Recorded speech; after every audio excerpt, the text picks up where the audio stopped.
taking action on Montgomery County Council recently voted to approve the council's fiscal year 2025 operating budget of $7.1 billion, as well as the $5.94 billion FY25 to 30 capital improvements program. Well, budgets are about compromise. With 11 council members, we have to come to an agreement, but I am very proud of the fact that this budget ultimately reflects the shared priorities that we all have, investing in public education. Morning.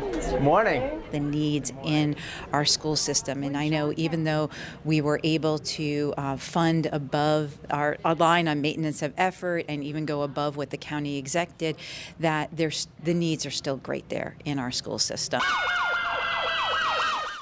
Supporting our public safety professionals and ensuring that we keep our community safe. When we look at our unhoused, we just got the point in time study back, and we're up 71%. We're also continuing to combat climate change and the challenges that we face in that arena, including the funding that we have for the Green Bank, nearly $20 million that we're providing to the Green Bank. I would really like to also emphasize what our mission is. It's to make clean energy and climate resilient solutions more accessible and more affordable to all businesses and residents in the county.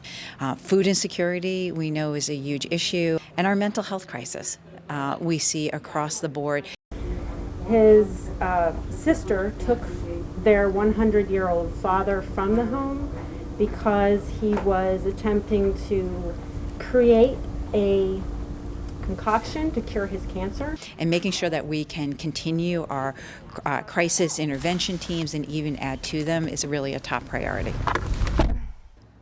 Public hearings were a huge part of the final decision process. Going to be up to 240 speakers after tonight's public hearing. Council President Andrew Friedson says input from residents The existing staffing shortages have impacted our day-to-day operations. is important. To make sure that we were hearing from the community, from residents, and not just those who traditionally show up. I was very glad to hear from a record number of residents around our county during this process. Many hardworking people will have nowhere to live. We heard from 255 different residents over the course of many hours of those public hearings. That's why restorative justice is so important in our schools.